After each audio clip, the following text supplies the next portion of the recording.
Hello friends, welcome to my channel study for you. So guys, आज के इस video में मैं आपको पहले क्लियर कर दूं, आज जो आपका कोई भी एसएससी सीजीएल का पेपर नहीं था।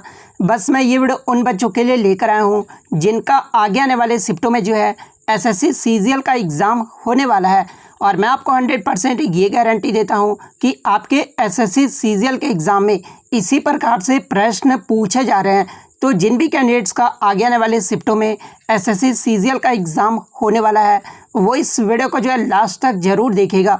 और आपसे रिक्वेस्ट करता हूं, अभी तक आपने मेरे चैनल को अगर सब्सक्राइब नहीं किया है तो एसएससी सीजीएल से रिलेटेड पल पल की अपडेट के लिए जो है चैनल को सब्सक्राइब ज़रूर कर दीजिएगा। और बगल में ही आपको एक बेल आइकन यानी घंटे का निशान भी दिख रहा होगा, तो आप उसे भी जो है ज़रूर प्रेस कर दीजिएगा। तो चलिए वीडियो को स्टार्ट करते हैं। पहला क्वेश्चन है कि सरदार सरोवर बांध ये जो है किस नदी पर है। तो देखिए, ये जो सरदार सरोवर बांध है ना, ये आपका नर्मदा नदी पर है। और किस राज्य में है, तो ये गुजरात में है। तो नर्मदा नदी आपका करेक्ट हो जाएगा। बात कर ले अन्य डैम के बारे में जहाँ से अक्सर एग्जाम में प्रश्न पूछे जाते हैं, जैसे कि इडुक्की डैम, ये जो है किस नदी पर है। तो देखिए, ये जो इडुक्की डैम है ना, ये आपका पेरियार नदी पर है और ये केरल राज्य में है। वहीं अगर बात कर ले गांधी सागर डैम के बारे में, तो ये आपका मध्य प्रदेश राज्य में है और ये चंबल नदी पर है। कोयना बांध के बारे में अगर पूछा जाए तो ये कोयना नदी के तट पर है और ये महाराष्ट्र राज्य में है। वहीं अगर गांधी सागर बांध के बारे में पूछा जाए तो ये चंबल नदी पर है और ये मध्य प्रदेश राज्य में है। वहीं अगर बगलिहार बांध के बारे में पूछा जाए तो ये चिनाब नदी पर है और ये जम्मू कश्मीर में है। तो ये सारे फैक्ट जो आपको ध्यान में रखना है। नेक्स्ट आपका यहाँ पर है कि जनवरी 2021 में भारत का प्रथम फायर पार्क का उद्घाटन ये जो है किस राज्य में किया गया है। तो देखिए, जनवरी 2021 से जो आपके करंट अफेयर्स पूछे जा रहे हैं, तो देखिए जनवरी 2021 में भारत का जो प्रथम फायर पार्क का उद्घाटन है ना, ये आपका उड़ीसा राज्य में किया गया है और उड़ीसा के मुख्यमंत्री नवीन पटनायक के द्वारा किया गया है। तो उड़ीसा आपका यहाँ पे करेक्ट आंसर हो जाएगा। नेक्स्ट आपका यहाँ पर है कि फीकी का स्थापना कब की गई थी। तो देखिए, फीकी की जो स्थापना है ना, ये 1927 में किया गया था। और फीकी का हेडक्वार्टर पूछा जाता है एग्जाम में, तो फीकी का जो हेडक्वार्टर है ना, ये न्यू दिल्ली में है। बात कर ले फीकी के अध्यक्ष कौन है, तो ये उदय शंकर हैं। फीकी का फुल फॉर्म पूछा जाता है एग्जाम में, तो federation of Indian chambers of commerce and industries का फुल फॉर्म होता है। वहीं अगर बात कर ले नाबार्ड की स्थापना, तो देखिए नाबार्ड की जो स्थापना है ना, ये जुलाई 12 1982 में किया गया था और इसके जो वर्तमान में चेयरमैन है वो डॉक्टर GR चिंतला हैं। तो ये भी आपको ध्यान में रखना है। और नाबार्ड के बारे में जो है एग्जाम में अक्सर प्रश्न पूछे जाते हैं कि इसका फुल फॉर्म क्या होता है। तो देखिए, नाबार्ड का जो फुल फॉर्म होता है ना, वो आपका national bank for agriculture and rural development होता है। तो इसका फुल फॉर्म आपको ध्यान में रखना है। नेक्स्ट आपका यहाँ पर है कि 1857 की क्रांति के समय मुगल शासक कौन थे। तो देखिए, 1857 की जो क्रांति हुई थी ना, जो कि आपका मेरठ से हुआ था, और उस समय जो मुगल शासक थे ये बहादुर शाह द्वितीय या फिर इनका अन्य नाम बहादुर शाह जफर था। तो बहादुर शाह द्वितीय आपका यहाँ पे करेक्ट हो जाएगा। बात कर ले यहाँ से एक प्रश्न और पूछा जाता है एग्जाम में कि अंग्रेजों द्वारा रंगून में जो है बंदी बना लिया गया था किसको। तो देखिए, अंग्रेजों द्वारा जो रंगून में बंदी है ना, ये बहादुर शाह द्वितीय को बना लिया गया था। तो ये भी आपको ध्यान में रखना है। नेक्स्ट आपका यहाँ पर है कि कुष्ठ रोग या फिर हैंसेन का रोग ये जो है किस बैक्टीरिया के कारण होता है। तो देखिए, ये जो कुष्ठ रोग है ना, ये माइकोबैक्टीरियम लेप्री या फिर माइक्रोबैक्टीरियम लेप्रोमेटोसिस जीवाणुओं के कारण होता है। तो ये जो आपका यहाँ पे करेक्ट हो जाएगा।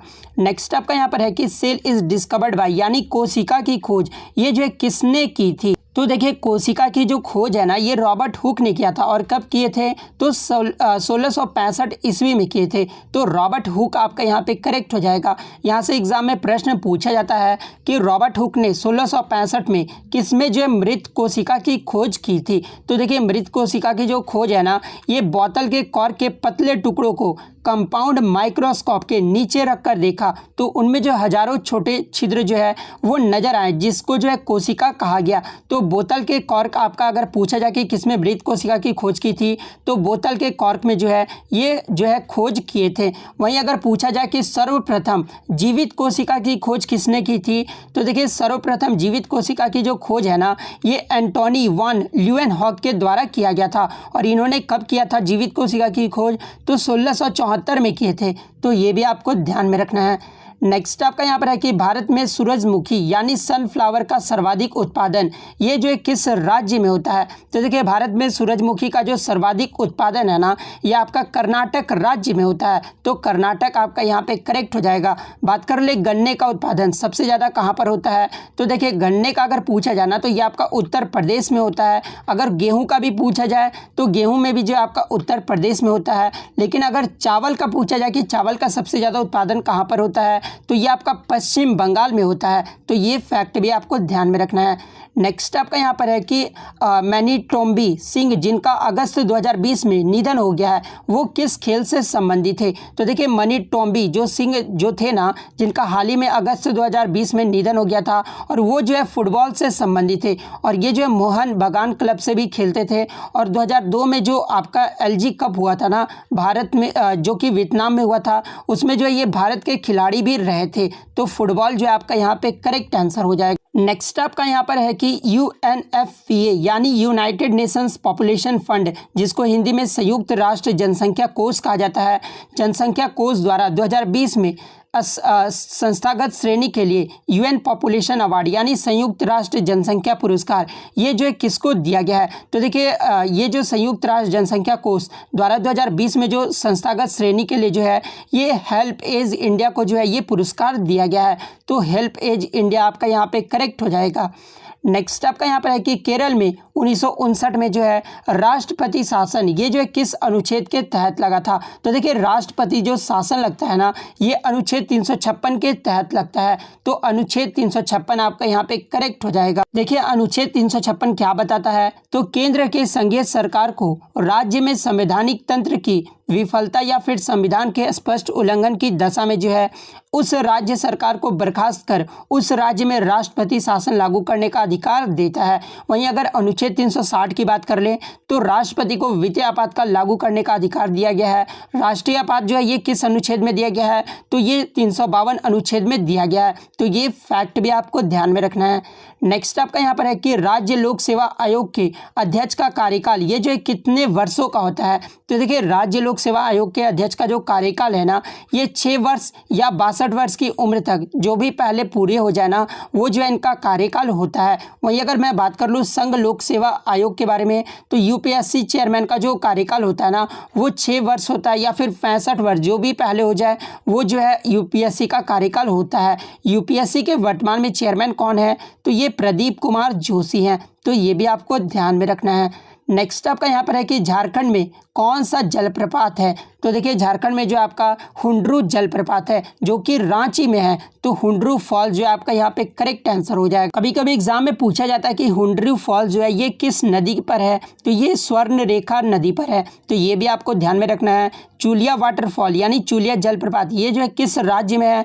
तो ये राजस्थान के कोटा जिले में चंबल नदी पर है। तो ये भी आपको ध्यान में रखना है। वहीं अगर दूध सागर वाटरफॉल के बारे में पूछा जाए तो ये गोवा में है और ये मांडोवी नदी के तट पर है। तो ये भी आपको ध्यान में रखना है। नेक्स्ट आपका यहाँ पर है कि कौन सा आउटपुट डिवाइस है। तो देखिए कंप्यूटर के जो आउटपुट डिवाइस होते हैं ना मॉनिटर होता है, printer, audio speakers, headphones, plotter, projector, GPS, sound card, video card ये सब जो होते हैं ना ये कंप्यूटर के आउटपुट डिवाइस होते हैं। तो आपके ऑप्शन में जो है प्लॉटर दिया हुआ है। तो प्लॉटर जो है ये एक आउटपुट डिवाइस है। तो प्लॉटर आपका यहाँ पे करेक्ट हो जाएगा।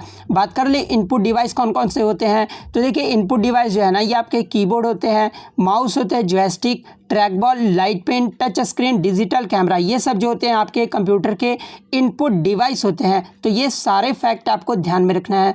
नेक्स्ट आपका यहाँ पर है कि एमनेस्टी नोबल के लेखक कौन है। तो देखिए इस नोबल के जो लेखक है ना ये अरविंद अडिगा हैं। तो अरविंद अडिगा आपका यहाँ पे करेक्ट हो जाएगा।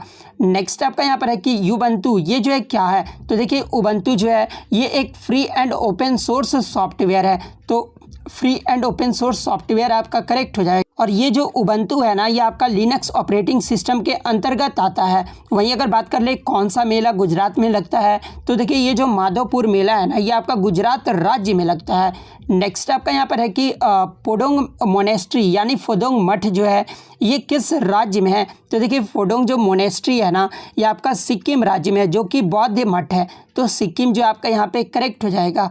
नेक्स्ट आपका यहाँ पर है कि रंगभूमि उपन्यास के लेखक कौन है। तो देखिए रंगभूमि उपन्यास के जो लेखक है ना ये मुंशी प्रेमचंद हैं, और इनसे जो है पहले भी क्वेश्चन पूछा गया है कि निर्मला पुस्तक के लेखक कौन है, तो मुंशी प्रेमचंद है। मुंशी प्रेमचंद के अन्य उपन्यास के बारे में जान लीजिए, सेवा सदन, प्रेमाश्रम, रंगभूमि, निर्मला, गबन, कर्मभूमि, गोदान, ये सब जो है ना ये आपके मुंशी प्रेमचंद के जो है उपन्यास हैं।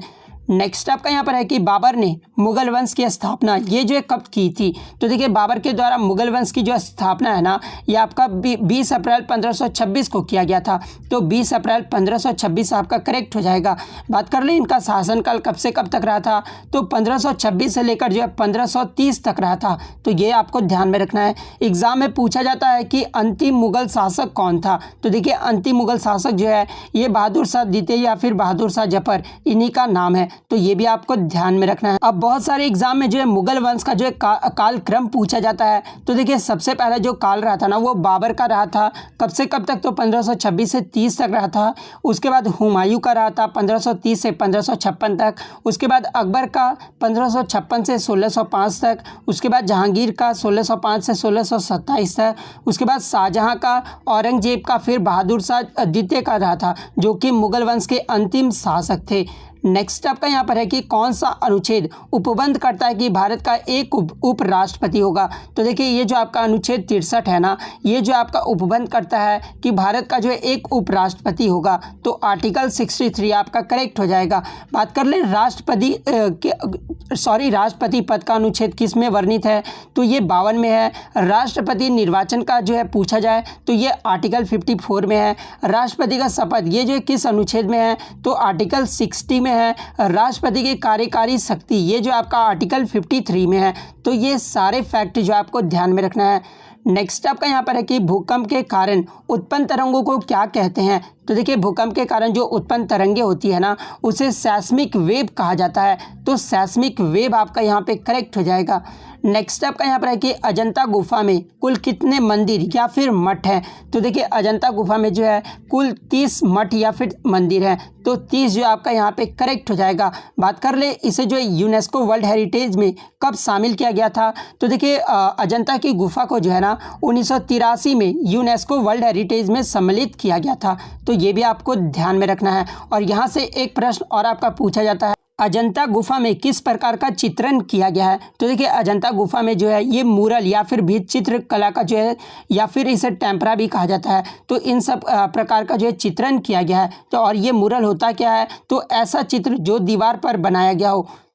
नेक्स्ट आपका यहाँ पर है कि एलिसा टेस्ट ये जो है किस रोग की जांच हेतु किया जाता है। तो देखिए ये जो एलिसा टेस्ट है ना ये आपका HIV एड्स के रोग के जांच हेतु किया जाता है। तो HIV एड्स आपका यहाँ पे करेक्ट हो जाएगा।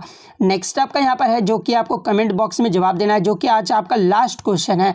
तो ऊर्जा उत्पादन के लिए कोशिका प्रायः किसका उपयोग करती है। तो देखिए आपको जो है ऑप्शन में अमीनो अम्ल, बी में ग्लूकोज, सी में वसा अम्ल और डी में जो है सुक्रोज। तो आपको जो है ये कमेंट करके जरूर जवाब देना है। तो आपको अगर वीडियो अच्छी लगी हो तो वीडियो को जो है लाइक ज़रूर कर दीजिएगा, और इसी तरह वीडियो पाने के लिए जो है चैनल को सब्सक्राइब ज़रूर कर दीजिएगा।